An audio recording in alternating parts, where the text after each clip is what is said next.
Good morning, everyone. Good afternoon, depending where you are. I'm here with Doug Kube, and very happy that everybody was able to join us this morning for a discussion on biological threat and managing COVID in the workplace. So we're gonna give everybody a few more minutes to join. I still see people logging on, setting up their go-to meeting, and we'll probably kick this off in just 2 or 3 minutes. So if you need to run to the washroom or grab some coffee or go find a colleague, if you're working at the office, I guess most of us are at home these days, please go ahead and do that, and we'll get started in 2-3 minutes. So go ahead and get whatever you need to do, shut down that email, phone, so we can give our full attention to Doug today for this really excellent, interesting, and obviously very important webinar. So just give everybody a few more minutes. If you're having tech problems or any sort of challenges, you can put something into the chat window and I'll do my best to help you. And just hopefully you can hear what I'm saying so your audio is working properly, and everybody will be on mute during the webinar just to keep background noise down. So a few more minutes and then we'll get started. Thanks so much for joining us.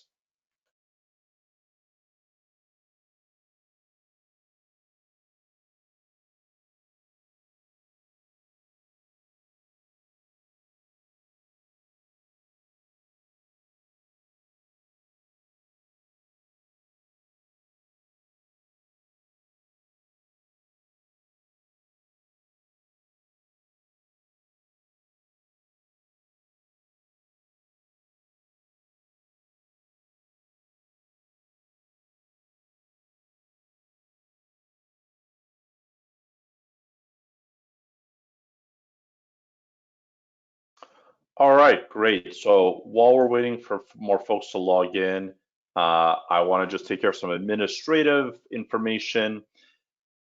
So this is GoToWebinar. I'm sure many of you have used this software before during one of Mnemonic's webinars or another webinar. But just so everybody knows, on the right-hand side, there's a question panel. So you can click on questions and then you can pop in your questions into that little prompt. So please put your questions in throughout the webinar. We're going to do most of the Q&A at the end of the webinar just to keep the flow going and to try and respect everybody's time. But please load in those questions and we'll do our best to respond at the end. There's handouts on the right-hand side as well. So we have Doug's slides as well as the slides that I'll be presenting, and a video copy recording of this webinar will be shared with everybody. So don't worry if you have to leave a little bit early, or if you want to share this with colleagues, you'll automatically get an email in about 24 hours with the video recording, which will also be posted on our website. But those handouts, you've got the two sets of slides. So that's the questions and the slides and the videos. There's also a chat window, a chat box. So if you have sort of general comments, questions, technical problems, please put those into the chat window. So it's the same right underneath the handouts, you have a chat window. Throughout the presentation, we're gonna have a series of polls. So I'll be launching these polls with Doug, and the goal of the polls is to just understand everybody's situation as best we can through a poll, of course, and understand who's on the call so we can try and help as many people as possible. So there'll be, I think, 4 or 5 polls throughout this. The polls are entirely confidential. We don't share the responses with anybody. We don't post the responses online anywhere. They're really just for statistical gathering purposes. So please do participate in the polls. It allows Doug to modify his presentation and try and address as many people as possible. At the end of the webinar, there will be an exit survey. Please fill that out. It's just, I think, 3 or 4 questions. It really helps us gauge the level of satisfaction with the webinar, what things we can improve, and what follow-up webinars you might be interested in. So the exit survey is very important to us. We're always trying to improve the information we're providing to our contacts and customers. So please do take a few minutes just to fill out that exit survey. If you're interested in services from Mnemonic, you can certainly email us, call us, or fill out that poll at the end. And similarly for Doug, if you're interested in some on-site and remote consulting services, you can certainly contact Doug, and his contact information will be in the presentation. And I just want to remind everybody that if you're able to give your full attention to Doug and during this presentation, I think that he has a lot of really interesting material, very helpful material, very important material. And so as much attention that you can give to Doug in his presentation, I know he really appreciates it, as do I, and I think you'll gain a lot from it. That's what's really important here, is we're here to help you. During this presentation, it's not all a sales pitch. Our goal is to help everybody deal with these unprecedented times and keep your workplaces safe. That's really our goal here. So we won't be pitching any products, but we do want to kind of explain the way we think, both Mnemonic and Doug thinks that workplaces can be managed in a safe way. So I think that's about it on the administrative side. I'll be keeping an eye on the questions as we go through the presentation, and please do put in your questions. We have about 300 registrations from around the world, so we're very excited to see all these amazing companies joining us today. All right, great. So the agenda, I'm gonna shut down my video. I'm gonna do a small presentation and then I'll hand it over to Doug for the main presentation. So let me shut down the video here and I'm gonna share my screen. So hopefully everybody probably sees Doug right now, but I'm gonna, there we go. Okay, so hopefully everybody should see the screen. And so today we're going to be talking about biological threats and COVID in the workplace, which of course many of us are having to deal with as health and safety, risk, and compliance professionals. And this falls within a broader sort of management approach that we call at Mnemonic comprehensive compliance, and biological threat is not a new threat, right? We've had biological threats in the workplace forever, but this COVID is taking it to a whole nother level. I think we can all agree on that, and forcing us sometimes to rethink our priorities. So the agenda that we want to cover, about Mnemonic very briefly. My name is Jonathan. I'm the CEO founder of Mnemonic, and we're based here in Montreal. We offer a web and mobile compliance solution, so we help you stay in compliance with guidelines, regulations, internal documents, voluntary obligations. We collaborate with experts around the world on different subjects. So today we're collaborating with Doug Kube of Kube Consulting, and I'll give his bio in a few minutes. So he's an expert in biological threats. He's worked in a lot of different industries. And so we're really, really happy that Doug has taken some time to do this webinar with us. And Mnemonic offers access to laws, regulations, and guidance documents in about 45 countries, about 280 jurisdictions. And the amount of guidance and regulatory activity that's happening around COVID is really astounding. And I know a lot of organizations are struggling to keep up. So that's something that Mnemonic can help you with if there's an interest. Agenda. So today's agenda, very brief introduction about Mnemonic. This should take about 5 minutes. And then biological threat webinar given by Doug. That should take about 45 minutes, and then time for some Q&A at the end, and we'll stay as long as necessary to answer everybody's questions. That is the goal. So many of you have probably seen something like this, a compliance maturity, where we talk about how mature your organization is, going from the very initial stages where you're just reacting all the time to things that are happening, to a fully integrated compliance management system. And one thing that we've seen during this COVID crisis is that a lot of organizations who had previously thought they were maybe closer to that integrated side of the compliance maturity, more closer to the right-hand side, have questioned a little bit, are they really there? Because they've had to scramble and put together plans and programs and systems to deal with COVID. An organization that was fully prepared for a pandemic, a biological threat in the workplace, would have been able to handle this smoothly and elegantly. And I'm not sure how many, some obviously did, and those are the ones we want to follow. But I think a lot of this has challenged our levels of compliance maturity. And that I think is our first poll. I wanted to just launch this poll as a few people are still logging in, to see, has COVID changed your perception of your organization's compliance maturity? Maybe you thought you were on the integrated side of the spectrum, but when the rubber met the road, you realized that, oh, we're missing training, we're missing documents, we're missing, etc. So I'm just going to launch this poll and give it a few minutes for folks to respond. I'm just curious because this is definitely something we've seen in the workplace. So I'll just give it another 30 seconds for folks to join. So the question again is, has COVID changed your perception of your compliance maturity? I'll give it a few more seconds and try and get up to 50% of the folks to vote. We're at 46% have voted, 47%, and here we go. All right, we're up at 50. So let me close this poll. We got a majority of folks voted, and I'm going to share the results. So hopefully everybody can see the results. 62% of the attendees today are saying that yes, COVID has changed their perception of their organization's compliance maturity. 17% say no, and 21% are not sure. So it seems like COVID has challenged a lot of our perceptions of how ready we were to deal with health, safety, and risk challenges. So just a little bit more about mnemonic. Our goal is to help organizations operate efficiently, satisfy your customers and stakeholders without experiencing violations, spills, product recalls, or worker injuries. We really do think that organizations can achieve this, and we do this with what we call comprehensive compliance.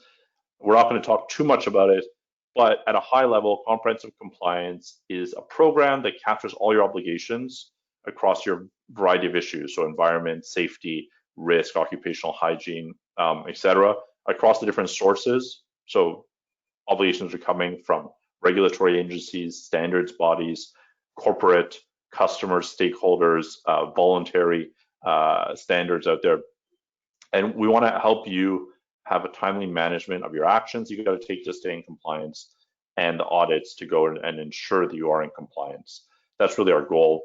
And so we break it down into obligations, like what do you have to do to stay in compliance, what actions do you take to come into compliance, and then how do you audit internally to determine if the actions are being taken and are the actions effective. And at the end of the day, if you can accomplish this, and when it comes to COVID, and Doug will talk about it a bit more concretely, if you can do your risk analysis and then identify obligations related to COVID, if you can ensure that you're doing those actions, your workplace will be a lot safer and operate a lot more smoothly than if it doesn't. And so the ultimate goal with comprehensive compliance is to help you have a 360-degree coverage, make sure you've captured all your mandatory and voluntary obligations.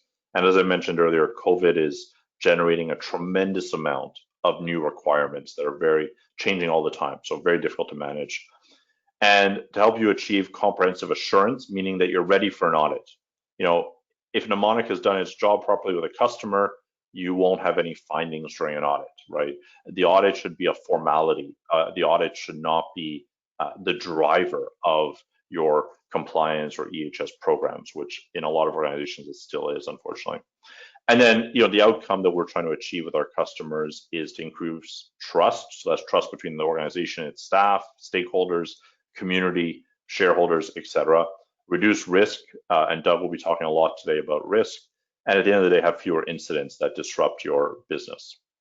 So yeah, I think this slide is actually a little bit older. We have over 230, I think it's up to 400 regulations about COVID, and then thousands of notices and guidelines that have been published globally. And this is increasing every day, of course. All right, great. So that's everything I want to talk about Mnemonic. Of course, if you're interested in learning more about Mnemonic, you can contact us. But I'm very honored and thrilled to introduce Doug Kube. So Doug has worked for 30 years in safety, occupational, and public health. He's worked across many sectors, including pharma, food, aviation, courier, mail, chemical, consulting, engineering.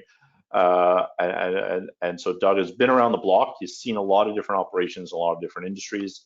He was a senior director of health and safety environment at Sanofi Pasteur, where they make amazing vaccines that keep us all safe, and hopefully Sanofi or another company will have a vaccine for COVID soon. But there they, of course, have tremendous biological safety and biocontainment programs with level 2 and level 3 vaccine manufacturing. And Doug actually gave me a tour of that facility, I guess, about a year ago. And it was really fascinating to see the occupational health and safety challenges and environmental challenges around that facility, which is based in downtown Toronto. So you can imagine, a large, complicated facility producing vaccines in downtown Toronto near a major river. So very fascinating place. And he was part of Air Canada's team that led the response to H1N1 influenza pandemic, and part of Purolator's team, Purolator, which is Canadian, kind of like FedEx, I guess, would be Canadian FedEx.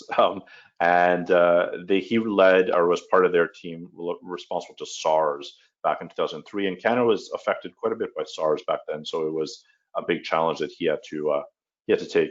He completed a postgraduate course in high-level biocontainment for healthcare facilities. I know he's working with a lot of hospitals right now that are obviously under tremendous stress.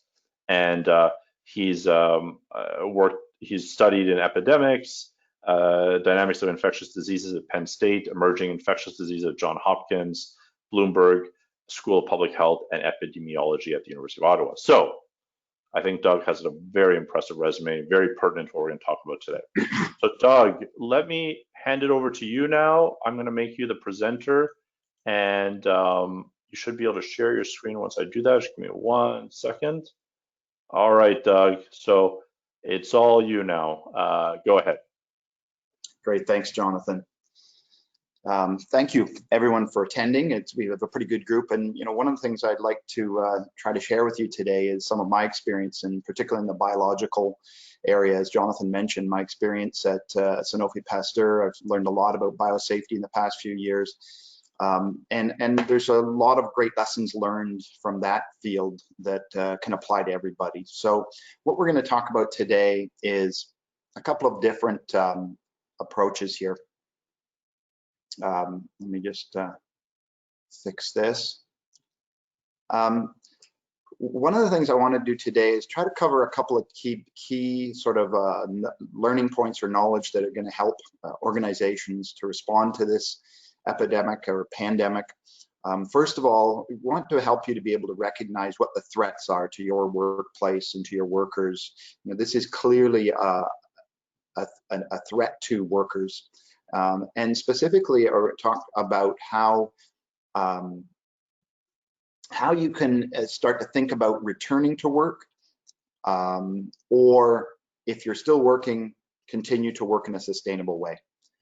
Secondly, talk about preventing workplace outbreaks. We'll talk a little bit about that, around how that's been happening, what's been happening, and what you need to do to try to make sure you're prepared so that you don't end up having disruptions or downtime in the business, or God forbid, having to shut down or go bankrupt.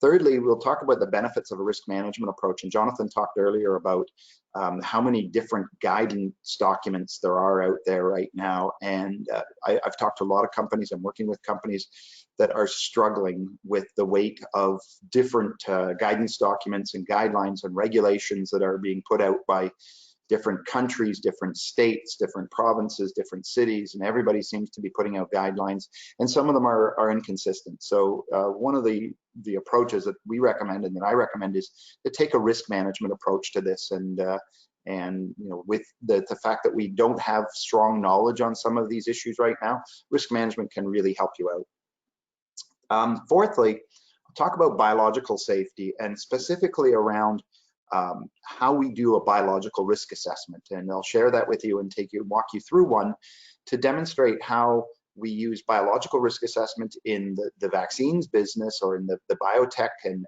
pharmaceutical business, at least in Canada, to try to guide what our controls are. One of the things that I learned in the biological, in the vaccines business, is as we started developing, tell you a quick story, we were developing and building a $600 million state-of-the-art vaccines facility. And when we approached the regulator and asked them about requirements for containment and facilities and HVAC systems and so on, the first answer they would always give us is, what did your risk assessment say? How have you risk assessed this? So this is a key tool around biological safety. You need to do risk assessment to guide you. And then lastly, I'll share with you an actual biological risk assessment tool that we use for specific scenarios, specific jobs, and specific workplaces. And this is where I'm sort of pushing a lot of people, or guiding a lot of people today, is to say, think about your workplace you can take as much of the guidance as you can and kind of work in general terms, but then you need to start thinking about specific jobs. And then the other thing we'll share at the end too, and I know Jonathan's already shared, and there's a link in the chat space there to a sort of a quick risk assessment that'll allow you to self-assess your current program. And we've already had, before we started, I looked, we had about 34 respondents. So we have a little bit of data, and I'll share that as I go through the presentation. So, one of the things that we've recognized is that as this pandemic began, we started to see workplace outbreaks. We've seen workplace outbreaks in meat processing plants in the US and in Canada and probably globally. There's an article here on the bottom of this slide that talks about the Toronto situation, the Greater Toronto area. They're now saying that manufacturing plants, grocery stores, and delivery companies all have outbreaks. We've seen in South Korea that they need to reimpose some of the restrictions because they're starting to see a spike in cases. And when you think about it, we're going to continue to see spikes in cases, particularly where we see gathering of people. So think about that. We're going to see people gathering in workplaces.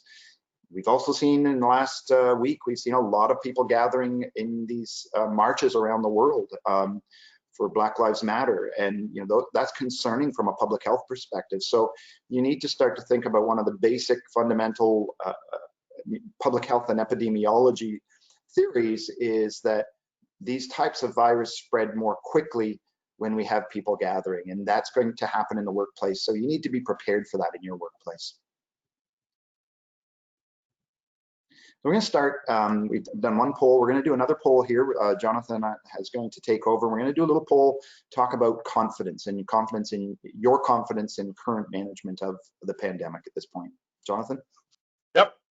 Thanks, Doug. So just to get a sense of where everybody's at today, the poll is, how confident are you that you can prevent a COVID outbreak in your workplace? So are you not confident at all, somewhat confident, confident, or very confident? So how confident are you that you can prevent a COVID outbreak in your workplace? Of course, it's going to vary tremendously based on the type of operations you have, and Doug's going to address that during his presentation. We just want to get a sense of where everybody's situated on this spectrum. So we're going to try and get just a few more votes in. We've got about 40% of people have voted, so let's give everybody just 30 more seconds. Of course, the more data, the more people that vote, the more representative this poll will be. So please do take a second to click on the link, hopefully to click on the radio buttons, I should say. We've got almost 50% have voted. Let's get up above that 50% mark. And all right, great. So we're above 50%. So let me close down this poll. I'm going to share the results. And so hopefully everybody can see the results.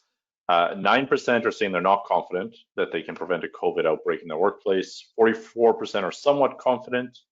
39% are confident, and 9% are very confident. So it seems like, follows that classic bell curve a little bit. So most folks are somewhere in the somewhat confident to confident range, and hopefully we can help with the tools that Doug will provide today, hopefully help push you further along into that spectrum of being more confident, but confident based on facts and based on programs, not some sort of false confidence. So Doug, so yeah, 44% are somewhat confident. That's the biggest group right now. Back to you. That's good to see. The interesting part about that, Jonathan, is that when I looked at the data of the surveys or the self-assessment that we'd had done, the average score was 208 out of 300, which shows me that most of the respondents in that survey too were confident or felt that they had a relatively good response to it. So it's good to see. Great. I think you might need to share your screen again, Doug. I think I lost your screen unless I'm not sure if I'm the only one, but I think you have to share it back to me. Have you sent it back? Sorry. Okay, let me. Somehow, yeah, you're right. Somehow I took over presenter. All right, there you go. You should be presenter again. There you go. All right. Sorry about that. That's okay. So, the first thing I wanted to talk about is, what do you have for COVID safety plan today? And, one of the things we've seen, as we mentioned in the beginning, there are lots and lots and lots of guidelines out there and lots of documents. That's the US CDC, the World Health Organization, Health Canada, state, provincial governments, everybody is issuing their own guidelines. But what's consistent about these is there's a bunch of different controls that they're recommending. That comes from working from home right down to keeping COVID-19 awareness, safety talks, maintaining physical distance. So there's a whole host of things that can be implemented. The challenge that I've seen and that I'm continuing to see and that you probably see is how do you do all of this? So if you think about it, in the bottom right corner, I put a picture of a dental hygienist. And in order for the dental hygienist to do their job, A, he or she can't work from home. B, they can't physically distance. Can they stop meeting face to face? No. If you look at them, think about a miner in a mine, in an underground mine, they can't work from home unless they have a very large deposit of ore or gold right under their house, which I don't think anybody does. When you look at the auto worker, those jobs are designed to have two people doing activities and tasks, so they can't physically distance. You think about the construction worker with the mask on, can they wear masks? This is a challenge for all workplaces to figure out what they can and what they can't implement. So this is where you really need to look at your own workplace. And I'll tell you a quick story from my experience at Air Canada.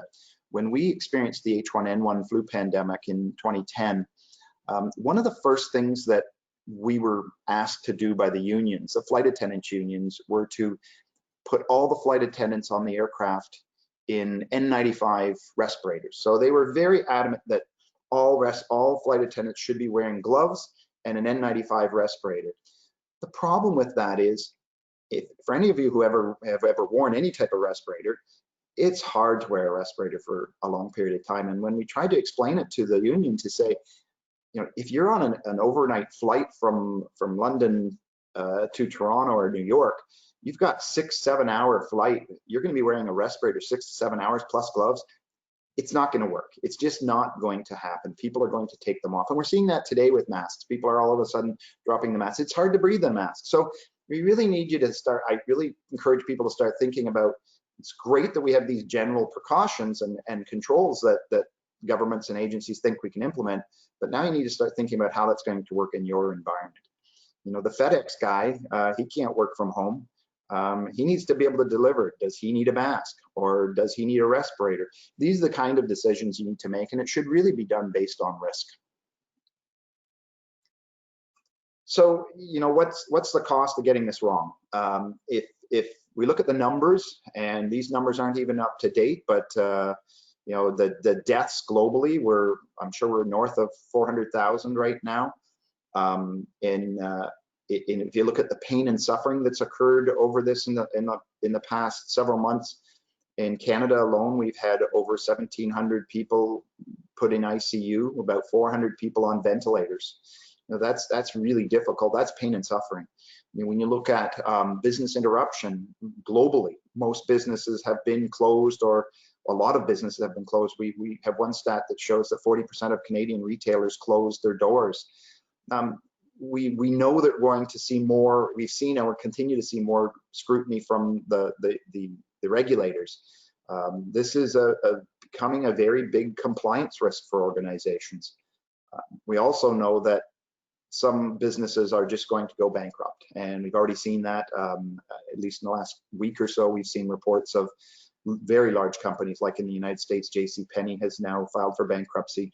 J.Crew, which is another retailer, filed for bankruptcy. We've seen our first airline file for bankruptcy. So there's a lot at stake here. And if you don't have a plan to restart your business or to continue your business in a sustainable way, there's going to be more pain and suffering, death, illness, and impact on the business. And lastly, one of the things I'll say is that I'm working with one hospital in Toronto, a teaching hospital, that has said that they're tired. Their senior management and their group that is leading this response is so tired, and it's really diverted their attention away from their strategy and their plan of what they wanted to do. So this has a big impact on all organizations globally. So it's really imperative that we create a plan that's going to work. So what are the benefits of risk management approach? One of the first things that we can do with a risk assessment is stress test your current plan. And like we've seen in the polls that we just did, most people feel pretty confident they have a plan. Risk assessment and risk management gives you the opportunity to stress test that plan, to check that plan, to make sure that plan is solid. It also will give you an opportunity to start looking at individual jobs and positions and specific locations where you have the greatest risk. And that's something that we're seeing regulators start to ask more about. They're starting to dig a little deeper to figure out where you might be at greatest risk. It also enables you to create what I call an organizational risk profile and establish your risk tolerance. A risk management approach will enable you to actually determine how much risk you're willing to accept. It'll help you to identify very specific targeted controls. And it'll also provide confidence to your employees and your workers to be able to come back to work, to managers, to unions, to the board of directors. Everybody is a little bit nervous and a little bit leery right now. But if you've got a solid plan and you can communicate that you've taken a risk-based approach and it links into your crisis and business continuity plans, it'll demonstrate to them that you have your hands around it, it's manageable. They should have confidence in you as a business to continue to run.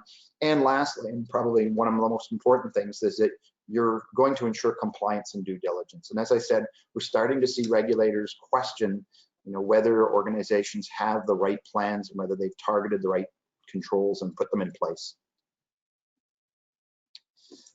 So my approach to this and how I've been working with this is, one of the things I've been doing is a virtual risk assessment with organizations. And one of the things I've learned out of this is that a lot of people don't understand some of the fundamentals. So what I tend to do is I have sort of a 5-step process that we use. And the first one is to help people to understand some of the basics of what this pandemic is and the implications for their business. And I'm going to take you through a couple of these slides to kind of show you what that is. Really we need management and we need organizations to understand how this is going to impact them. Secondly, as Jonathan said in the opening, we've seen biological threats forever, but most organizations are not well versed in biological hazards and biosafety. So what I typically do is try to lead people through a little bit of biosafety fundamentals, and I'll do a little bit of that today as well. I'm a strong proponent of using ISO 31000 as the model for risk assessment, and I'll take you through a risk assessment today and show you how we do that. And then lastly, you need to have some sort of tool to analyze risk, to score them, to evaluate them, and I'll demonstrate that for you today. It's really imperative that you get people to understand that you have to have a methodology for them to follow, and I'll share that, as I said. And it's important that you kind of use something that consistently to evaluate all jobs. And then lastly, what I do with organizations is facilitate a virtual online risk assessment using the tool. And what that enables you to do is to make sure, A, you're not bringing people together to congregate to start spreading the virus, but B, it actually is a great way of getting people to understand the controls and how they're going to be implemented. I had a call the other day with one of my clients who we did this with, and he said he was so happy that when he presented it to a senior management team, they were so impressed because it helped them understand how much work it was going to be to manage the business with everybody in masks, with people doing social distancing. So it really helped build the capacity of the management team and the senior management team to recognize what needed to be done to manage this. So this is sort of a 5-step process of training people, helping them to understand what it is, how we're going to do it, and then walking them through a facilitated process. And the facilitated risk assessment is not unlike doing a HAZOP or any other types of risk assessment, and you can actually do it virtually online. So as I said, I typically share a little bit on background of the pandemic, and I'll share this with you today, is that this is evolving and changing quickly. And one of the things that I've been watching is the data from different sources. This one source you see on the left here, it's ourworldindata.org from the UK. Johns Hopkins in the US has some great data and information, but you have to be watching it daily. But what we're seeing, and what seems to be consistent, is we see distribution or infection in a wide variety of working adults. So it appears that children seem to be less apt to catch this disease, or at least are not showing symptoms and to be tested. But what we see, once you hit the age of around 19 or 20, right through till when you're 90, the infection, it seems to infect everybody at adult age, but it does affect people differently. Older people and people with comorbidities or polymorbidities, which have underlying medical conditions, seem to be more at risk for more severe symptoms. And one of the things that has come up just recently in Johns Hopkins literature is that people who have a body mass index of over 30, which means you're obese, represented about half of the population that was in the hospital. So we're starting to see that those types of illnesses and diseases, whether it be heart disease, pulmonary disease, those types of things, as well as diseases such as obesity, seems to make it worse for people. When we look at the Canadian example, what we're seeing too is it seems to be more regional, with 85% of the cases in Canada seem to be in 2 provinces, Ontario and Quebec. But what we're also seeing is that even within provinces such as Ontario or Quebec, we're seeing hotter spots and cooler spots. So for example, in Ontario, Toronto seems to be a hot spot. And we've just learned yesterday that the Ontario government has decided to reopen certain other businesses. We're going to what we call stage 2, but only in certain areas of the province. And we will remain in stage 1 in areas where we still have hotspots. So it's important, as you think about your business, you need to first of all determine whether you're in one of those hotspots. And one of the questions in the self-assessment tool that we're sharing with you today was around whether you're in a location of community spread. And with the 34 respondents, when I looked at it this morning, 47% said yes, we're in a spot that has the community spread happening at this point. So I think, we're seeing a lot of areas where we do have community spread. On the other hand, you look at, particularly in Ontario and Quebec, northern communities don't seem to have community spread right now.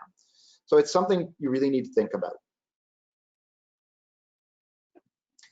When you look at the virus, and this is a virus that is new. It's what they call a novel virus, so it's a new strain we haven't seen in humans.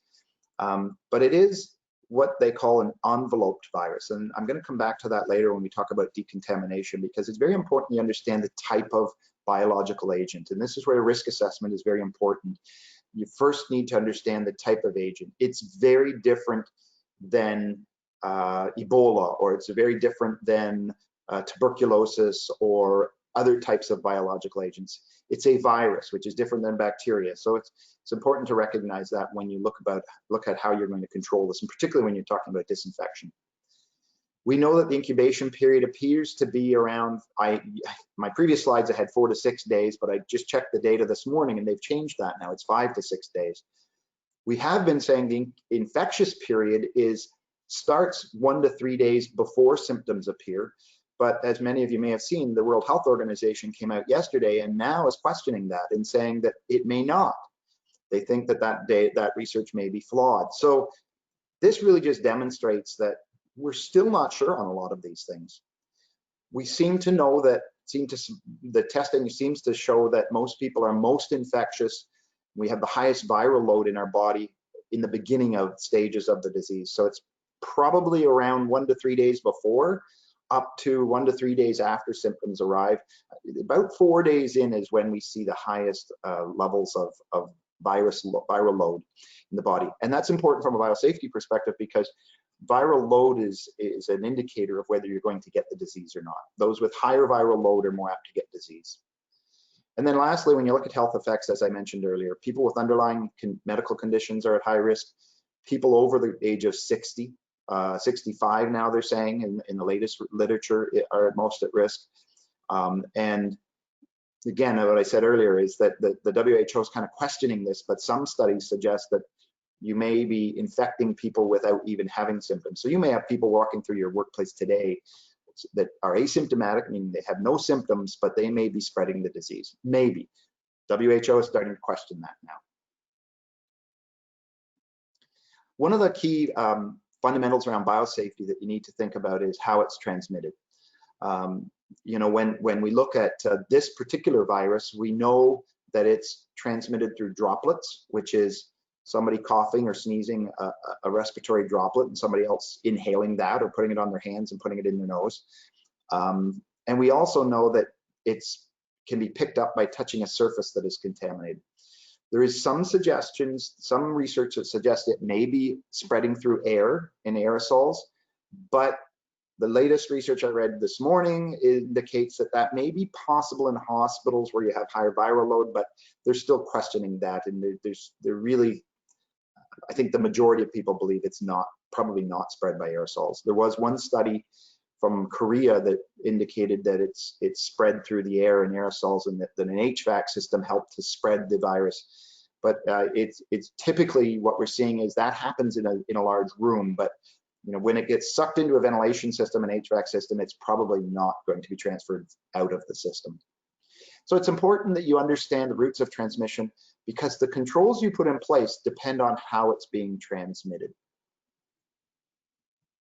Another key thing to think about is how does this really transmit? What are the factors that I can control that can reduce or may increase the risk of transmission? And I took this from a webinar that a professor from Harvard was talking about this, and I really liked it. He said, it's quite simple. He said, people close to one another increase the risks. Large groups increase the risk.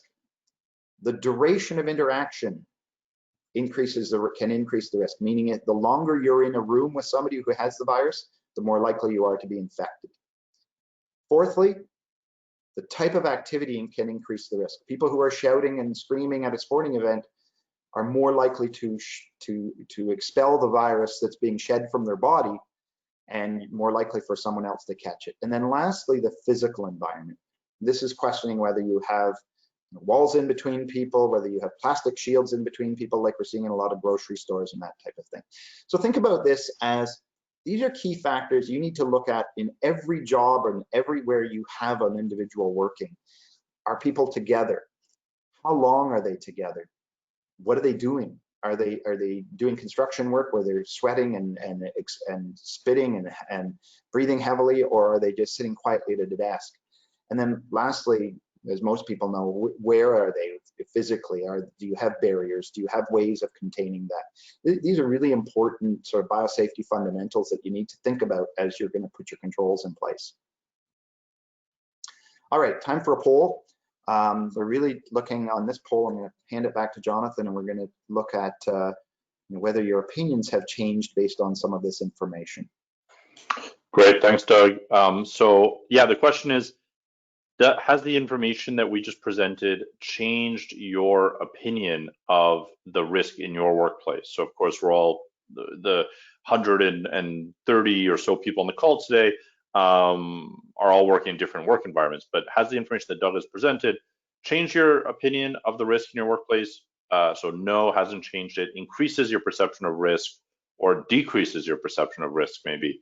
So just curious to know if any of the information presented has modified your perception. I know that when Doug shared some of this information with me at Mnemonic, we're an office-based environment. Everybody's working from home right now, but we have an open plan office where we normally work from. And so the information he provided definitely triggered a whole bunch of planning on our end in terms of setting up shields, barriers, not allowing meetings in rooms, converting some of our meeting rooms into closed offices, things like that. So I found it very useful. We'll just give everybody a couple more seconds to respond to this poll. So again, it's, has the information Doug presented changed your perception of risk in the workplace? So no change, increases your perception of risk, or decreases your perception of risk. So we've got over 50% of people have voted. Thank you to everybody who voted. I'm gonna close this poll in just a second. So give you another 10 seconds to vote. And we'll close this. And I think, one thing that I've taken away from Doug so far today is that, there's all these guidance, there's guidelines, there's webinars like the one we're doing today. but ultimately you need to personalize all this information for your organization, for your workplace, because everybody is in a very different situation. Like Doug mentioned, a dental hygienist is very different than somebody who can work on their computer from home. All right, let's close this poll. I'm just going to share the results. And it looks like 50% of people saying so far the information presented hasn't changed their perception of risk. 44% are saying it does increase the perception of risk in the workplace. And then 6% are saying it decreases their perception of risk in the workplace. So that's quite interesting. Yeah, so it does seem like, about half of people see an increased perception of risk, and then others maybe already were aware of some of this and don't see a change in risk. All right, let me hide this poll. I think I'm gonna have to make you presenter again. Yep. And there you go, you should be presenter again. All right, great, thanks Doug. Thanks, Jonathan. That's good. It's good to get a feel for sort of where people are, and one of the things I would say in terms of the perception of risk, I think it's going to change. It's going to continue to change as more data and more information comes in. Like I said earlier, the World Health Organization yesterday is now saying that we don't seem to see people who are asymptomatic spreading this. Hopefully that type of information, the more research comes in, it's going to help us to improve our perception and hopefully decrease the perception. So one of the things I mentioned earlier was that this virus is an enveloped virus. It's very important that you recognize that it's a virus. And it's very important that you recognize it's different than a bacteria, it's different than a fungus, it's different than other types of biological agents. And the reason that's important is that because different types of agents need different types of disinfectants. So one of the good news stories out of this is that we know that enveloped viruses are highly susceptible to disinfectants, meaning it's pretty easy to kill this virus. Very different than something like bacterial endospores or prions. What's good about that is that we're pretty confident we know how to disinfect a workplace and surfaces, and it can be done in relatively quickly.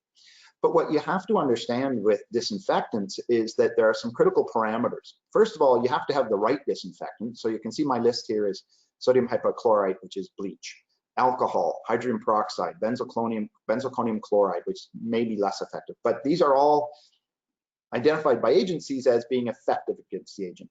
But the second important factor you have to know is what concentration is required. And I've listed the concentrations here. It's important that you understand it's very easy to kill with household bleach, but you need that bleach concentration to be about a 1 in 100, at least 1 in 100 concentration, if assuming you're starting with household bleach that is 0.05%. Alcohol, you need at least 70%. Some agencies are saying 60%, but it's at least 60 or 70% alcohol concentration in your hand sanitizer and your cleaning agents. The third thing you need to think about, and most people don't know this or don't think about this, is contact time. Just because you wipe a surface with alcohol doesn't mean you've immediately killed the virus. The virus does take time to die, and so therefore you need a contact time between the disinfecting agent, the alcohol, and the virus itself. So a quick wipe down doesn't mean you've killed all the virus. You need the wipe down, and you need the alcohol and the hypochlorite to stay on the surface for a period of time to kill all the virus. So think about that, particularly when you're dealing with alcohol, which evaporates very quickly. It may not have the amount of contact time you need to kill the virus on the surface. So that's a really important piece. And this is why we really encourage everyone to, if you're looking at disinfectants, go back to the manufacturer's specifications, try to understand what the contact time is, and make sure you write that in your written procedure. You need a written procedure on how you're disinfecting surfaces. And then lastly, temperature. What we know is, one of the things that I learned in the biological safety business in vaccines was the way we maintain a bacteria or a virus to keep it viable is to reduce the temperature. So the colder the temperature, the longer the virus will survive. So we know that if we can heat it up, it dies off quicker. So if you're cleaning a surface that's at room temperature, it's going to be easier to disinfect than if you're cleaning a surface that's at 5 degrees Celsius. So these are all factors, parameters, and that are going to be important for you to think about as you develop your procedures. Lastly, one of the things I would say on disinfection is one of the more promising technologies that's out there right now is ultraviolet light. UVC light disinfection appears to be effective at disinfecting and killing this virus at the range of about 30 millijoules per square centimeter. That's a measurement of light, the level of light that's hitting the surface. So this is something that some hospitals and one of the ambulance services in New Jersey has been working with this. What they're doing is they're putting these lamps in inside the room or inside the ambulance after they've had a patient that was suspected to be COVID positive. And it actually only took them about, I think it was about 10 minutes of disinfection with the light. So on a room, you're looking at somewhere in the range of 30 seconds to a minute of that light intensity will kill the virus. So it's a pretty promising technology you may want to look into. Doug, just since we're on this topic of disinfectants, I have a couple questions coming in from the audience that I thought perhaps we should address them right away. The two questions that we're getting is, what is the proven contact time to kill the virus with household bleach? I don't know if you have that data handy or if you know where it might be available, but that's a question from Yolanda. I don't have that available right now, but it depends on two factors. One is the temperature of the surface that you're bleaching, and two is the concentration of the bleach that you're using. So those are factors that you have to look at. There's a great guidance document put out by the European Center for Disease Control, called ECDC is what they go by. And the document is, if I can recall it properly, it's something around disinfectants in hospital and non-hospital environments. If you look that guidance document up, or if you email me at the end, I'll send you a copy of that document. I have it. It actually identifies the contact times. Typically, what I would encourage you to do also is to try to look at the manufacturer's instructions. But when you're dealing with household bleach, the Javex or the Clorox company probably doesn't give that. But if you shoot me an email, I will send you that ECDC guideline back. Okay. And then I'm just gonna say, I think it's yep. I think it's a matter of minutes. I think we're talking like 5 or 10 minutes. Okay. And that's what I found fascinating about this topic, which Doug's the expert. I'm just here to listen. Is you see things in the news, or maybe you see headlines, but then once you start diving into the details, you realize there's all this nuance in terms of disinfectants, temperatures, things like that. Another question on this topic of disinfectants from Raymond is, is the COVID-19 killed with the disinfectants, or is it simply rendered inactive? That's a question from Raymond. Yeah, it's a great question, because I'll tell you, when at Sanofi Pasteur, we were dealing with bacteria that had toxins, and one of the things I learned there was terminology is important here. Killing means to kill something that's live. Render inactive means something, for example, with a toxin, it's not a live being. It's almost like a chemical that exists on the virus or on the bacteria. So you render that inactive using a disinfectant. In this case, with this virus, you're killing the virus. It doesn't appear to have toxins. So once you've destroyed the envelope on the virus, what's inside the envelope is RNA. So what appears to happen is, when you are able to use one of these disinfectants to break that outer envelope, it kills the actual the live virus, and then the RNA very quickly becomes inactive. So what they're saying with this virus, or at least what the research is right now, is that you're killing once you kill the live virus, it's essentially inactivated, and it's not going to reinfect anybody. Okay, gotcha. Well, we've got some other questions coming in, but just to keep the presentation going and respect everybody's time, I think we'll keep the remaining questions for the end. But please do keep putting questions into the question panel, and we'll tackle them at the end. Sorry, go ahead, Doug. Thank you. Great questions. I'm going to move on to risk assessment fundamentals. One of the things I said in the beginning is I'm a strong proponent of using ISO 31000, and the model you see on the right-hand side of this slide, the risk management process, it was directly from 31000. And one of the things that we've learned through many years, I started doing risk analysis in 1989 in the chemical industry at Union Carbide. One of the things we've learned over the years since then is that you need to identify the risk, you need to analyze the risk, and then you need to evaluate that risk. You need to have a way of comparing it and determining what it is you can, what your tolerance level is. But the more important piece out of this is, think of, people get caught up on risk assessment. We did in the chemical industry for years. The more important part is you need to use what we call risk treatment or risk controls. That's what your objective really is. How do we control the risk? So what I'll talk about here is a little bit about how we assess biological risks and how that's done a little differently than chemical risks, and how important it is to think about your risk tolerance, what you're willing to accept as you reopen your business, and how to identify these controls and the risk treatment. That's really what your objective is, and that's really what we need to. Too many people get caught up in the analysis and get the paralysis and then don't ever get to risk treatment and controls. So some key definitions here. Hazard. When you look at ISO 45000 definition, the hazard we're talking about here is the virus. SARS-CoV-2 is the actual virus. COVID-19 is the disease you get from this virus. When we talk about risk, we're really looking at uncertainty on objectives, and I like looking at it as how is becoming ill one of the consequences, or what's the likelihood and the consequence, and how is that going to impact my business objectives?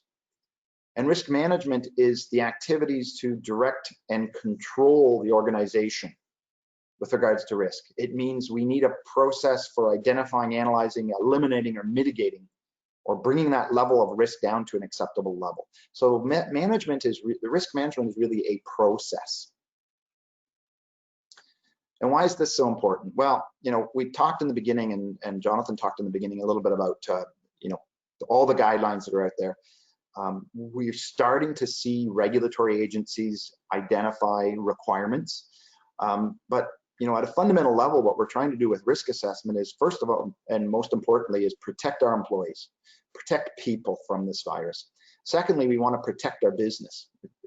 Thirdly, this is an integral part of any health and safety management system. If you look at the ISO 45001 model, which is the gray box on the bottom right, risk management, risk assessment is part of that process, an important part of that process.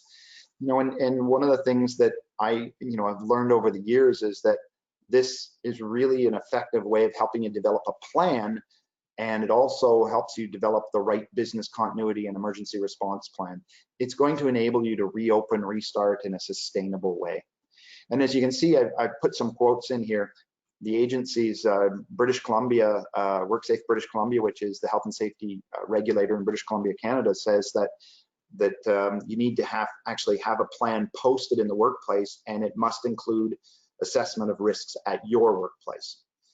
In Ontario, a little more vague, the language, but you can see that a risk assessment, they want you to do a risk assessment to determine what parts of the job site and what other workers may be affected, or if they've come in contact. And then if you are familiar with US OSHA requirements, they have a requirement to do a hazard assessment before you put someone in PPE. So we're using a lot of PPE in this with this virus, whether it's an N95 mask for a healthcare worker, or a surgical mask for a healthcare worker, or whether it's a cloth mask, or whether it's gloves, whether it's an apron, whether it's a uniform. We have a lot of workers in PPE, and you really need to start thinking about how you assess their individual risk, because what's very clear on this is that if you are in a room alone, you don't need PPE. But if you are working in an area with other people, you may need PPE. You may need it if you're within 2 meters now, they're saying. So you really need to evaluate job by job to determine who really needs the PPE and who doesn't. And as I said in the beginning, if you think about the dental hygienist, needs a different type of PPE than the warehouse worker probably needs, and a different type of PPE than the nurse does in a hospital or in a doctor's office. We're in another poll here, and we're really going to be looking at, I'm going to hand this back over to Jonathan. The poll here is around the level of maturity of your program and assessment. Thanks, Doug. So yeah, the question here is, now we've moved on to the risk assessment portion of the presentation, and the question is, what's the level of maturity in risk assessment at your organization? And so, is it part of your management system? Do you maybe not do really risk assessment? Do you have a robust risk register as within your management system? So I guess the questions here are a little bit maybe not so easy to grasp quickly, but so do you have as part of your management system, do you take that a step further and also have a robust risk register? And do you take that a step even further and say, yes, we have a robust risk register within our management system with COVID identified and the various elements of COVID? So sort of the best answer, the most mature risk answer in this particular poll is the last one. Yes, we have a robust risk register with COVID. The second kind of best or most mature would be you have a robust risk register, which implies you also have a management system. Then maybe you only have a management system that talks about risk management, but you haven't taken it that further step into risk registers.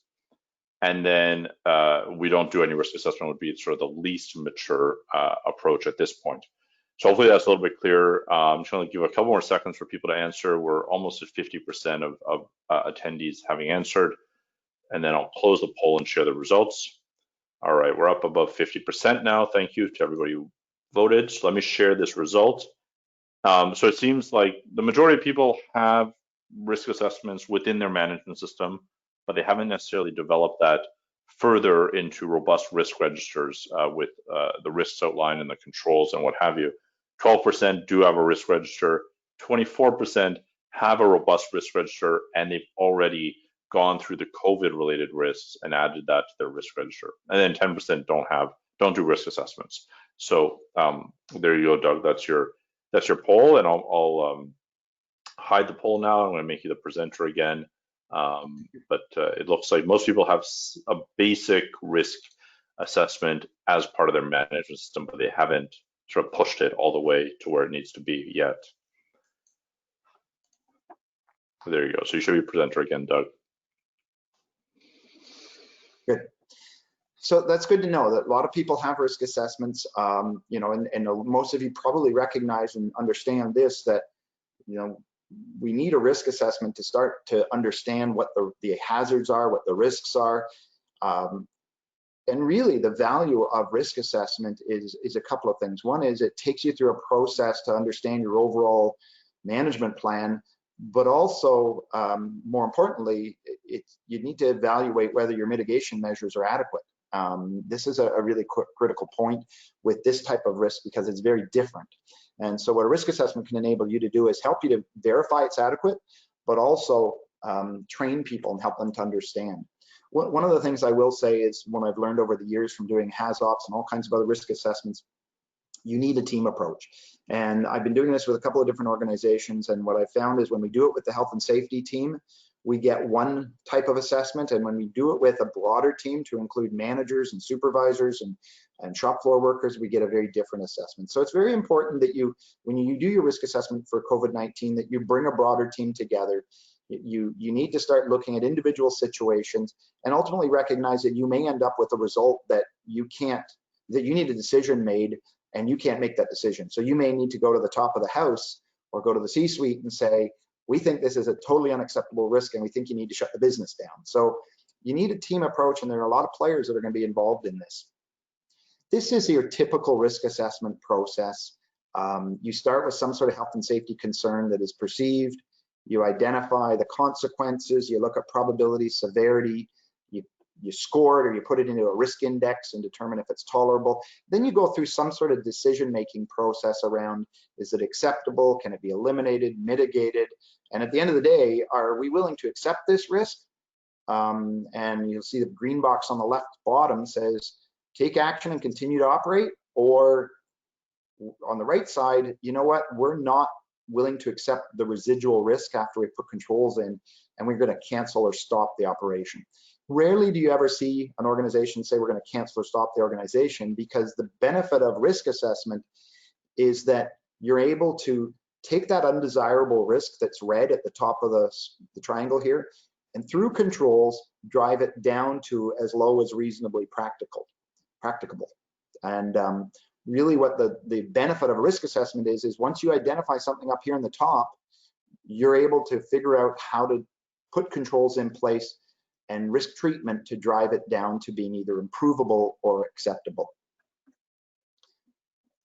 When I talk about risk treatment, you know, I like to talk about, you know, this is a relatively new term in risk management language. Came in ISO 31000, and what risk treatment means is really to modify the risk. There's different ways of doing that. You're going to control the risk by avoiding it altogether. You send people home and say work at home, then they've avoided the risk of contracting the virus in the workplace. You can remove the source. You can try to disinfect. You can change the likelihood. You can put people on shift work so they're less frequently exposed. Change the consequences, meaning get them early medical care as soon as they develop symptoms, so that hopefully they don't end up dying, and we're able to actually, through care, keep them alive.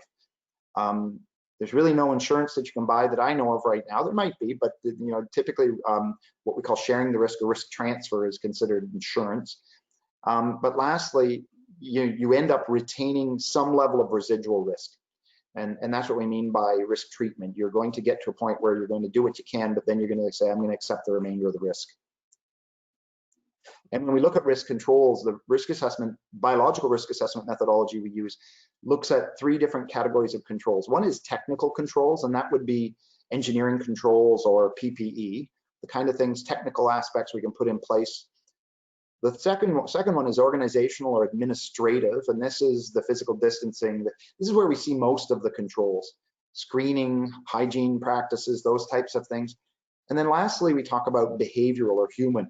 And this is a really important discussion, because most of the controls that workplaces are putting in place require a human behavior or human action to be taken. And we know humans aren't good at complying. So it's important that you think about, how do we drive these controls back up to putting as much engineering controls as we can in place? Because if we leave it up to the human being to physically distance, or to sneeze into their elbow, or to admit that they've got a fever, we know we're going to have problems. I'm working with a client right now, a hospital client, who the other day had a case where one of the individuals came in at the beginning of their shift, reported no symptoms. Halfway through their shift, or sometime during their shift that day, ended up in the health department saying that they do have symptoms. And during that period, they figured that they were in contact with close to 100 people, which means that individual, who probably knew they had symptoms in the morning, had exposed another 100 people, who then in turn need to be assessed and traced. So it's important that we recognize that as much as screening is an important tool, you're really dependent on people to tell the truth and to recognize the symptoms. So it's important that we recognize that this is not as effective as an engineering control. So I'm going to run you through a quick risk analysis, using the methodology that I use with biological risk assessments to demonstrate this. So the first thing we're going to do is pick a job. So in this case, we're going to say a cashier, and everybody knows what a cashier's job looks like. We know that cashier is handling and scanning grocery items. They're picking up items, they're running them across the scanner, they're taking cash, they're touching the ATM. In the biological risk assessment, what we start with is trying to identify some sort of event or hazardous situation. In this case, we're going to say that we're worried that the cashier is going to become infected by exposure to droplets that are on the surface. The cashier is going to touch this package that he or she's scanning, and then touch his or her mouth, and will become infected. The likelihood of that is that the consequence of that is that they become ill and require intubation and go to hospital for several weeks. They don't die, and it's not minor, but they need to be hospitalized and be intubated. And what we do one of the most important things we do in biological risk assessment is we try to make sure we understand the mode of transmission, because this will guide your risk control. So in this case, we call it fomite transmission. And then we rank the severity. In this case, I said it's going to be irreversible because they probably had some significant health effect out of this because they're in hospital and they were intubated. The frequency of exposure is how frequently is this individual likely to be exposed to a customer who has coughed on a package or an item and put it on the belt, and he or she touched it. So I'm going to say in this case, maybe once a month they'll be exposed to the virus through that hazard situation. And then you rank the probability, and we're going to say if that occurs, if everything occurs that we think through the hazard situation, going to hospital, and it's once a month they're exposed, it's unlikely that this will happen as a whole risk, as a whole process. Now, it all depends on many other factors, but I just picked 3, for example. What this enables you to do, what this type of risk assessment enables you to do, is work through the process to come up with a score.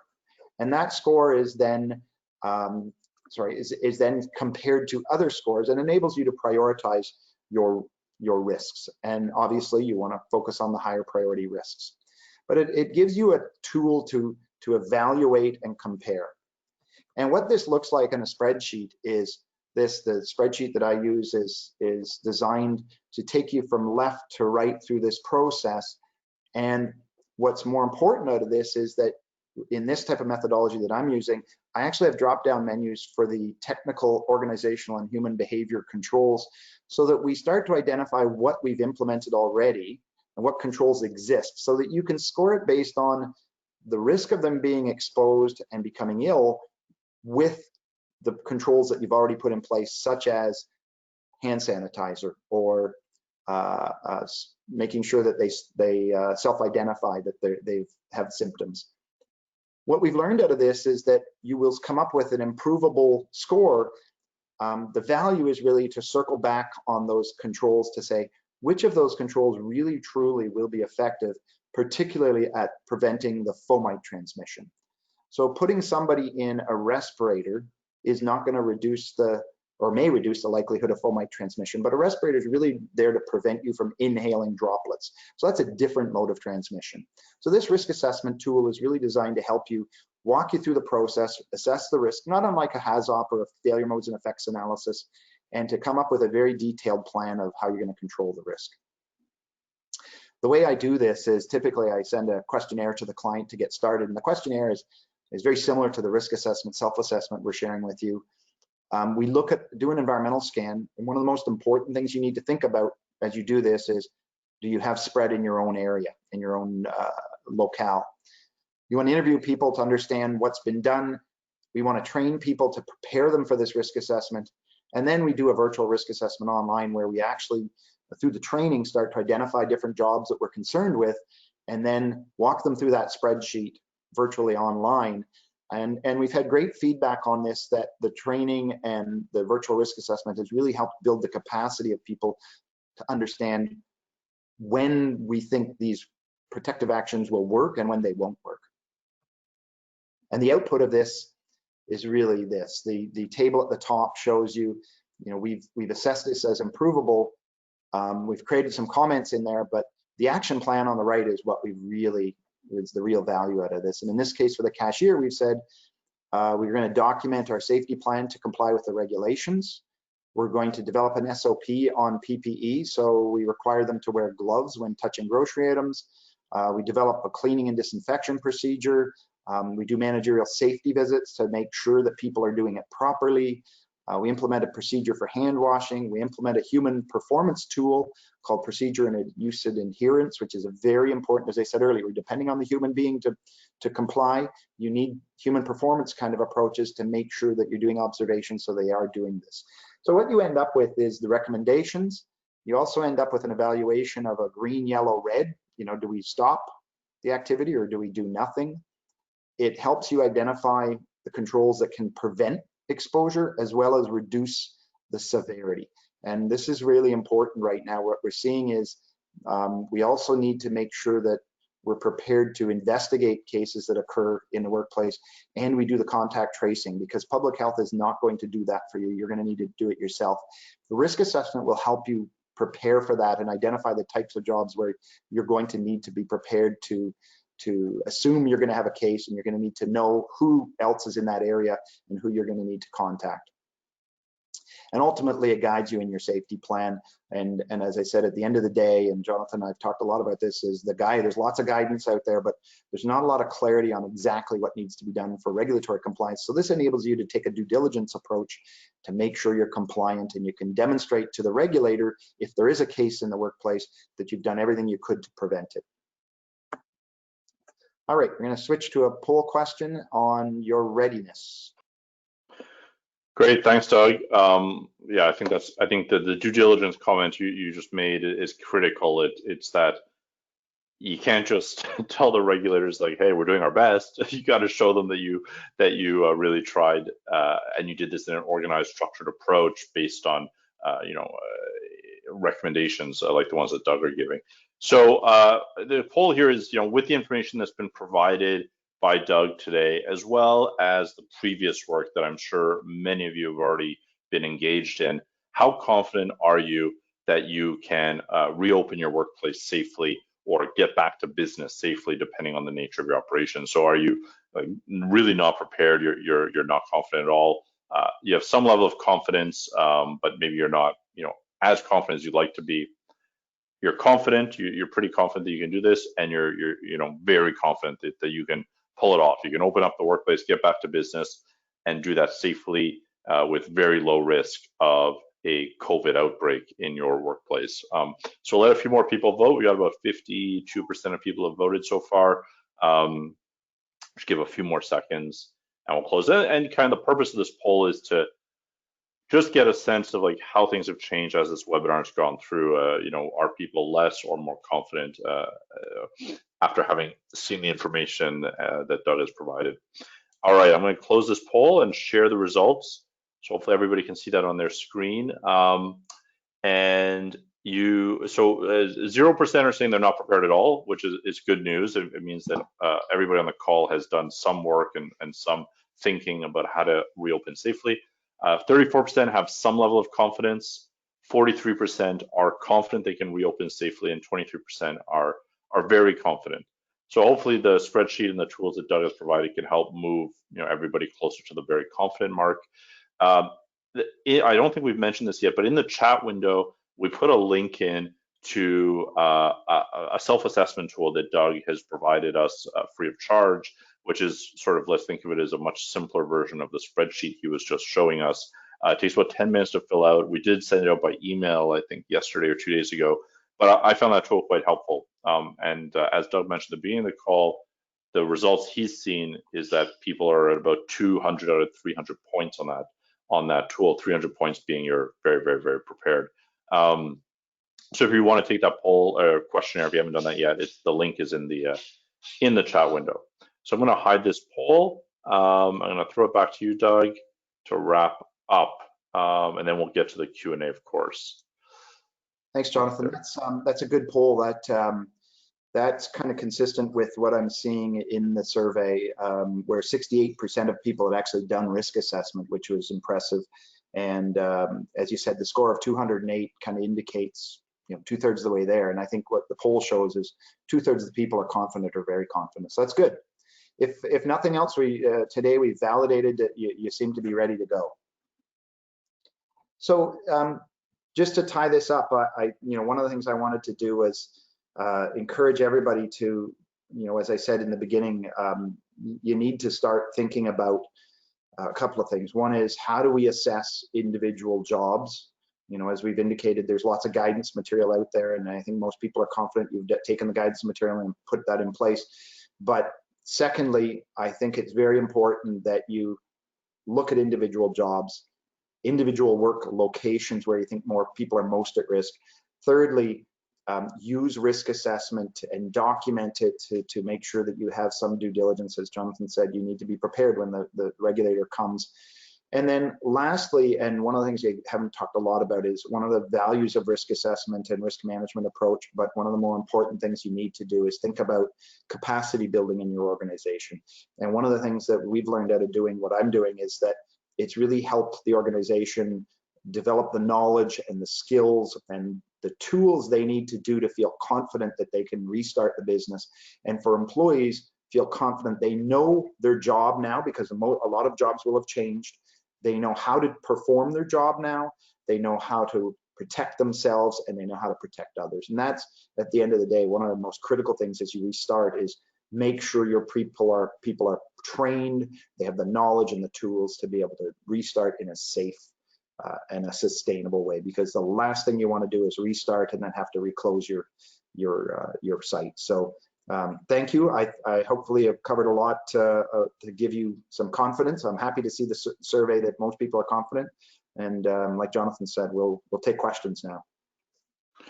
Great, thanks so much, Doug.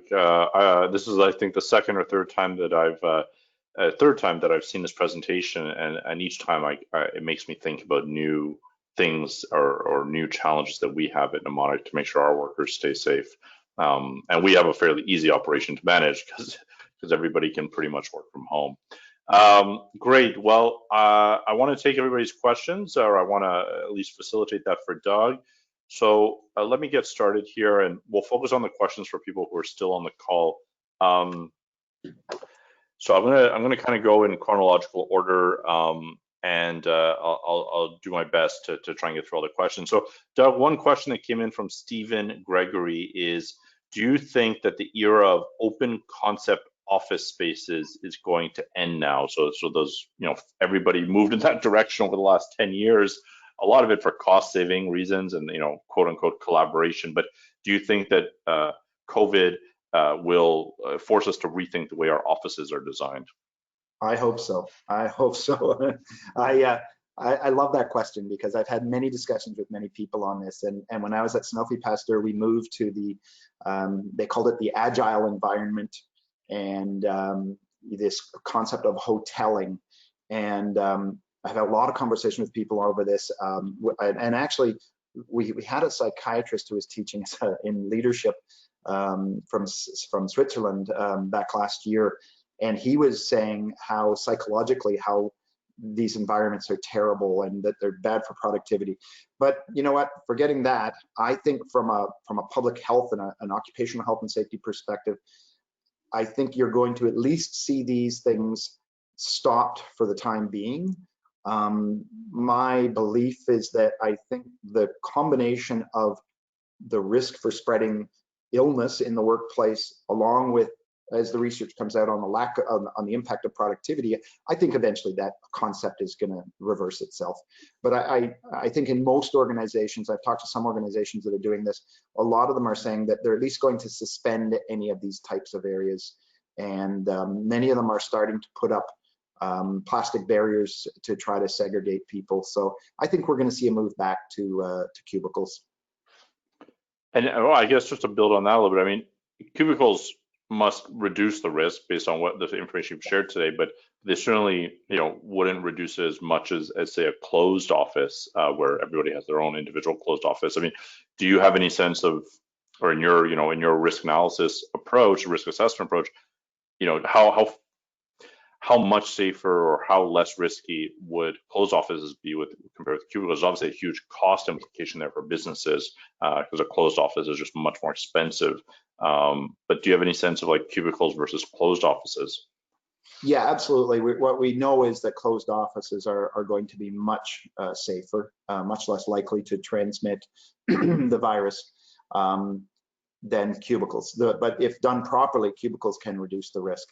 It's interesting when you look at one of the studies that came out of Korea where people were infected in a large room because the air handling system kind of blew down across the room. If you think about that with a cubicle environment, you're still possible you could entrain virus and carry it into the air downwind, or entrain droplets of virus to the next cubicle. But what we learned out of the aircraft business is if you look at airplanes, the way they're designed, if you design your separations, your seating, and your ventilation systems properly, cubicles could be very effective. And what they do in an airplane is A, 50% of the air is fresh air that comes in. B, the air that's recirculated is going through a HEPA filter. And C, the air comes in the top of the aircraft and then flows down over the individual and is pulled out at the bottom of your seat. So the way they've designed the ventilation system within an aircraft is to not transmit the droplets horizontally, but to pull them down vertically. So I think you could design cubicles that way. And I've talked to some engineering firms that are really looking at what the future is going to be in terms of workplaces and building design. I think you're going to see a fundamental change in terms of how we're designing, particularly office buildings and things like that. And cubicles will be, I think there'll be smart cubicles as opposed to the old cubicles of just a bunch of short walls thrown up in the middle of a large room without taking into consideration the ventilation system. Right. Great, thanks, Doug. So another question that's coming in is just someone's asking, Sangamesh, sorry if I don't pronounce your name correctly, Sangamesh Rajanal is asking, can you explain a little bit more about the UVC light disinfection, I guess, how that works, what those lights maybe look like? Yeah, so the UV light, what it looks like is there's various types, but what they're using in hospitals is one that, if you think about a cart on the floor with wheels, about 1 meter in diameter, and it has a sort of a pyramid or a tripod with what look like fluorescent lamp bulbs that are about 4 feet long and or about 1.5 meters long. And what they do is these bulbs sit vertically on this little cart, and they take the cart, they wheel the cart in, and they plug it in, and they turn the light on, take everybody out of the area, turn the light on for 10 or 20 or 30 minutes, and then unplug the light, turn the light off, and pull the cart out, and anything that's been lit up has been disinfected. And the way it works is that we don't have UVC naturally on Earth. We have UVC coming from the sun, but it's blocked out by our atmosphere. So UVC is a stronger, I'll call it a stronger light source. It's a little more complicated than that, but it's at a frequency similar to microwaves or other types of radiation. It's at a frequency that when the virus is hit by the light actually seems to degrade and destroy the envelope on the virus. And so it seems to be very susceptible to, as soon as it gets lit up, it seems to split apart. The envelope or the walls of it seem to die out quickly. So it's important, though, that it needs to be done in coordination with a cleaning process. So typically what hospitals and what ambulance providers are doing with it is they do an initial cleaning to take any kind of dirt or any material that may be protecting the virus off. They also do chemical disinfectant at the end of it, but they clean it, they do the UV, and then they do a quick chemical wipe down. So they do it in combination with chemical disinfection. Yeah, makes a lot of sense. So a question from Linda Sabourin is, are you aware of any specific disinfectant procedures for heritage assets? So desks, art, things that you have to be cautious about because you don't want to damage the underlying asset. Do you know anything about that, Doug? Not really, other than I'll tell you a quick story of where Linda's coming from on this. Is one of the things you need to think about and what you want to do when you write your procedure for your chemical disinfection is you need to know what type of chemical disinfectant you're using, and you need to know what surface you're using it on, because you can damage surfaces. So I'll tell you a quick story out of the vaccines business. We had a situation where we needed to use sodium hydroxide to disinfect a surface, which was a floor. And when sodium hydroxide has a pH of about 12 to 14, when we used it on the floor, it was like a paint stripper. It actually stripped off all of the epoxy coating of the floor. We knew that was going to happen but we had to redo the floor. So it's important, as Linda's getting to, which is you need to try to figure out which surfaces might be damaged by which disinfectant. And as I'd encourage you to go back and look at manufacturer's instructions when you buy an industrial grade disinfectant. They'll quite often tell you which surfaces that they're not that they're not gonna be good with. So I would start there. I'm not aware of any real procedures on looking at different types of surfaces. It's probably back to the manufacturer for advice on that. Yeah. Great. And so another question coming in from Sanjay Gandhi is, they're asking what is typically included in a pandemic response management plan. I'm sure it's a fairly long list and it might be hard to summarize right now, but I mean, at a high level, what would you say are the core critical elements of a pandemic response management plan? And maybe how does that differ from, other types of like emergency response plans that you might already have or be building at your organization? Yeah, so most organizations will have some sort of emergency response or disaster response or plan or business continuity plan. And so they're similar in that sense that the first thing you need in a pandemic plan is governance. You need an explanation of the governance, meaning who's going to be the committee that's going to lead this. So at Air Canada, when we had the pandemic, H1N1 pandemic, when I worked there, our pandemic plan was quite detailed. And it mirrored the phases of a pandemic. So, once the pandemic was called, it listed a whole bunch of different actions that we were going to implement. But prior to once the WHO defined it as a pandemic, there are different phases or stages of what needs to happen. So what we did was we modeled it off of the WHO phases of a pandemic, and we created actions for each phase. The first action, so actually we had the first step was pre-pandemic or, prevention type of activities. What do we do on a day-to-day basis to prepare for the pandemic? So for example, we did an annual training exercise for pandemic response. But once you get into the first phase of the pandemic, the first action is to establish governance, and that is to establish a pandemic committee that's going to lead this. And then it also in the pandemic plan defines roles and responsibilities. So as you get into the process, you want to identify who's going to be responsible for overseeing disinfection of surfaces. You want to put in who's going to be in charge of doing contact tracing for people who have been infected. So it lays out roles and responsibilities, governance, roles and responsibilities, and then it's really a set of actions that mirror each phase to identify what you need to do as you get into this thing.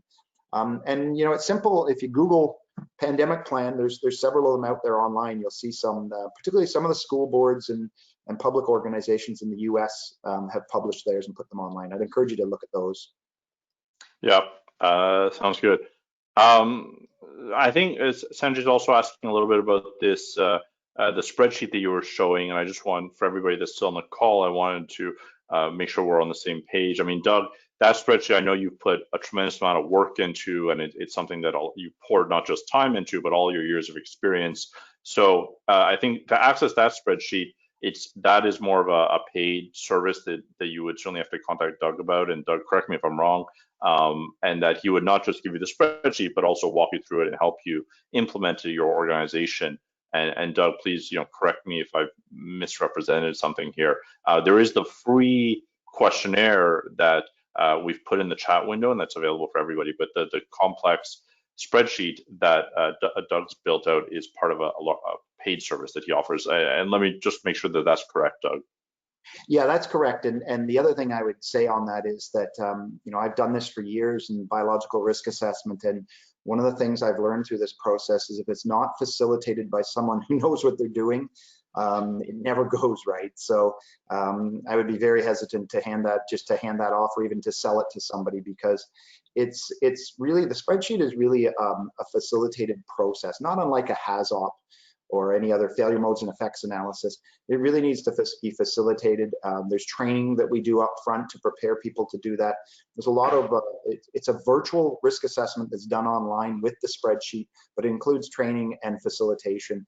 I've actually seen people take spreadsheets like that and try to use them, and without someone who has some biosafety expertise, you really can't do it. You really need that kind of support. Yeah, absolutely. I mean, tools are tools, right?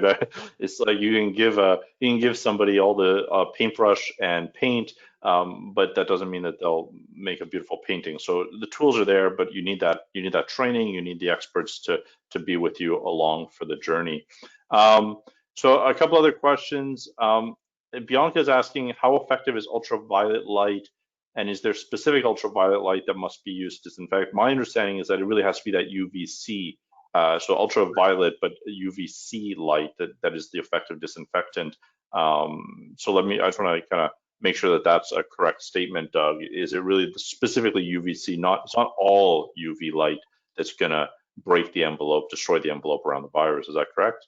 Absolutely correct. What we've seen, I've read some studies on UVA and UVB, and it's questionable. It doesn't seem to be proven to be effective on coronaviruses.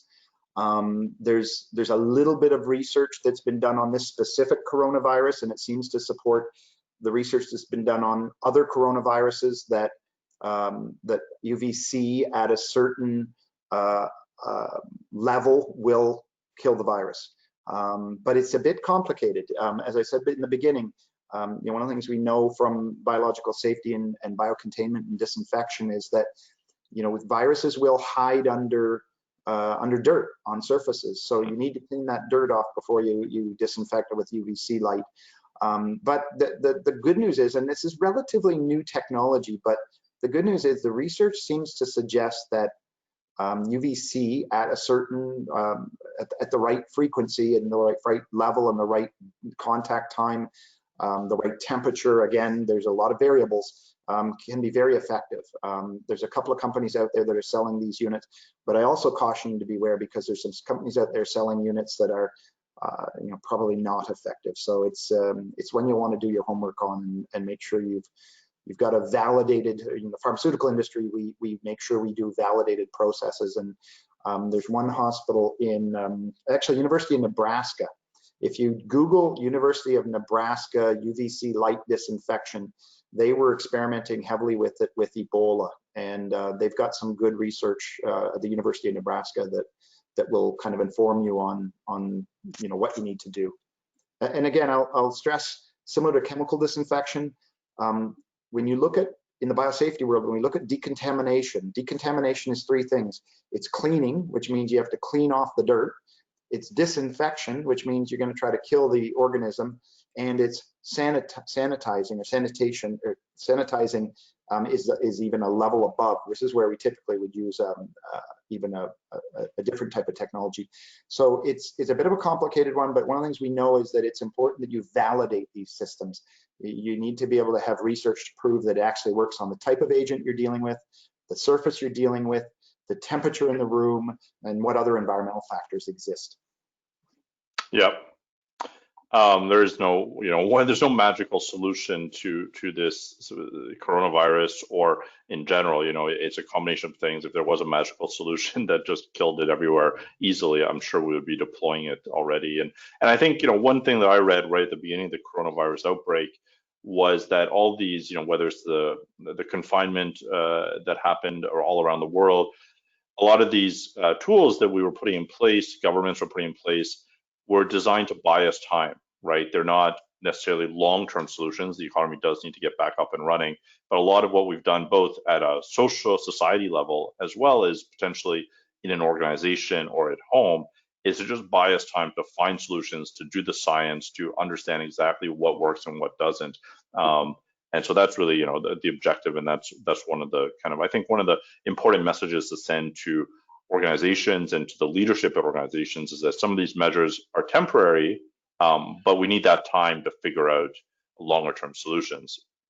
Yeah, and UVC light's an interesting one in that situation. The University of Nebraska actually started using it on coronavirus because they needed a way to disinfect N95 respirators. And as you said, Jonathan, because we're kind of running at this and we're trying to develop solutions, they were running out of N95 respirators. So what they were able to do is come up with a unique way of using ultraviolet to UVC to actually disinfect and reuse these respirators. So as you say, a lot of this stuff is temporary. In the long term, hopefully that hospital will have all the respirators they need. But some of these things we're just starting to figure out as we go. Yeah. I don't know, that makes sense. So I'll just answer a quick question from Emily Giacobbe, which is about the free questionnaire that we've talked about. It is in the chat on the right-hand side. If you can't access it, I'll make sure that it gets included in the follow-up email that goes out tomorrow. That'll go along with the video, so you'll get that free questionnaire. But it is in that chat window on the right-hand side, and then go to webinar system. So I have two questions from Edward Nuliambini, Bene. Sorry if I don't pronounce your name correctly. And I'll bring the two questions together just because it's the same person asking them. So do you think it's the right time now for service industry to introduce work from home strategy, and what impact would that have on the industrial property market? I think that's a broader question. Maybe Doug, you have some ideas around that. And then his second question is, which is the person biological risk assessment more suitable for office environments? Is it employee grouping or taking an area approach? So he's asking about, what impacts do you think you'll have on the industrial property market, and what's the best person biological risk assessment? Is it employee grouping or area approach? I love that first question because I thought the same thing, and I actually reached out to an old friend of mine who's a senior vice president with one of the large commercial property companies in New York City, and we talked a little bit about working at home and kind of what's going on, and he was actually self-isolating himself out on Long Island to stay away from New York City. This is a couple of months ago when this got started. And as we've talked about it over time, one of the things that I asked him, I said, is this the death of office buildings? And he said, they don't think so. He said their belief is that there's going to be a short-term hiccup. He said what they're seeing right now in New York City is the rental market for low-rise office space outside of New York City is booming. So a lot of people were looking for space outside of the city, up in Connecticut and across in New Jersey, to be able to move their employees out to the suburbs into lower rise facilities. One of the difficulties he said that everybody's struggling with is how do you get all these people up the elevator? Because it's they were estimating it could take up to 3 hours to get to work on a daily basis. So you can imagine if you're doing 1 or 2 or 3 people in an elevator at a time, it's going to be a long wait to get up to your floor. So he said short-term wise, they see a bump in rental. He said long-term, they're expecting people to come back into the higher rise type of environments. But he said they do anticipate a bit of spillover, or they expect many people will then realize that these satellite offices out in the suburbs are effective and cheap, and it seems to work. So they do see some long-term effect in the industrial or commercial property market. He does seem to think it's going to change, but there's also there's also a hope that we're going to see a vaccine. So the vaccine within and I don't think you're going to see a vaccine this year. You might see a vaccine next year, but even if we have a vaccine, it probably won't be 100% good at preventing. It won't be as effective as the polio vaccine or those types of vaccines, but it will probably get to a point in a couple of years where people are comfortable enough to go back into the office environment. To answer the second question, the risk assessment that I do with the spreadsheet that I showed is really was originally designed to do it on specific jobs, but even down to the specific task level. So for example, when we use it in the biologicals or in the vaccine business, we were evaluating the person's job who was in the lab and who was working with Zika virus. So we would actually evaluate not just their job, but we would evaluate their tasks. So we would evaluate the risk of when they pull the vial of Zika out, when they're pipetting it, when they're mixing it. So that tool is really designed to assess jobs and tasks. But we've kind of adapted it to be a little higher level now and to use it on groupings of jobs.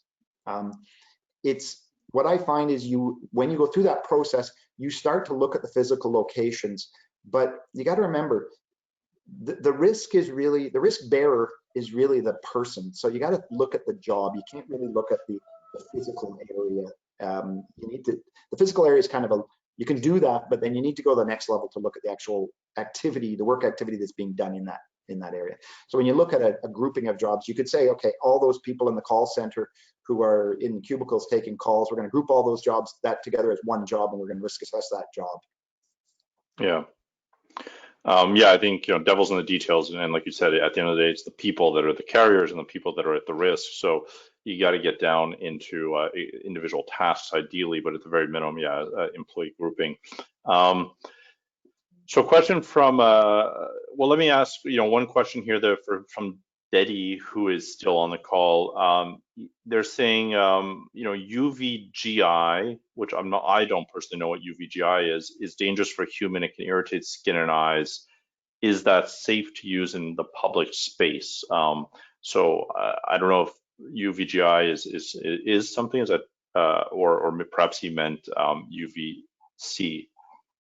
So I don't know what UVGI is, but UVC, the way it's designed, if you look at the science of UVC light, plastic materials, glass materials will stop UVC. So the way they design their procedure for doing UVC disinfection is they empty the room then of people. They do not allow people in the room over an abundance of caution to make sure. But technically, you could probably be in that room as long as all your skin was covered and you had glasses on, you could probably be safe. But correct, it is a hazard in itself. And the way the procedure is typically done is, particularly in University of Nebraska, when they're doing this on the respirators, is they were putting hanging respirators on racks in a room. I think it was a C can, and then they were closing it up and turning it on for a period of time. Then they turn it off and then go back in. So yeah, I would advise not to expose people to UVC light. Great, and just to complement that, John Nguyen is adding a bit more information on this. He's saying information, ultraviolet germicidal irradiation, or UVGI. So UVGI, I guess, is ultraviolet germicidal irradiation. Is a disinfectant tool that utilizes UVC, or short wavelength light, to inactivate microorganisms. That's interesting. So UVGI is the tool, and it uses UVC. Okay, that's good to know. Thank you, John. And then I think the last question that we have that's still outstanding is from Kenny, and he's asking, lots of guidelines stress temperature screenings of workers and visitors. What's your professional opinion on this? So taking people's temperature as they're coming into the workplace or into your stores or what have you, is that effective? Is it worth the effort? Basically, I think that's what Kenny McCleary is getting at. So my answer has changed in the last 2 days. Oh, really? Okay. Because the World Health Organization announced yesterday that they now think it's rare that people who are asymptomatic transmit the illness. Now, there's many people who still don't believe that. But if you go back before this announcement, the belief was, and I still am believing this to some extent, the belief was that people could transmit the disease when they're asymptomatic 1 to 3 to maybe 4 days prior to symptoms. So if you're doing temperature screening at the door, you're not going to pick those people up.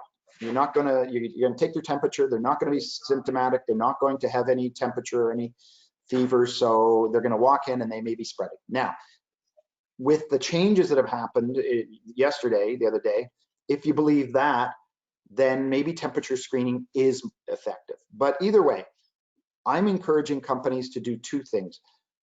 Temperature screening, yes, but more importantly is you need a screening questionnaire to be able to ask the workers who are entering, are they experiencing symptoms, check their temperature, and also there's some questions around, have they been exposed to somebody at home, or have any of their people in their household been isolated? So there's a questionnaire that has to happen, and there's some apps out there, and I'm working with one company that has a great app that we're working with.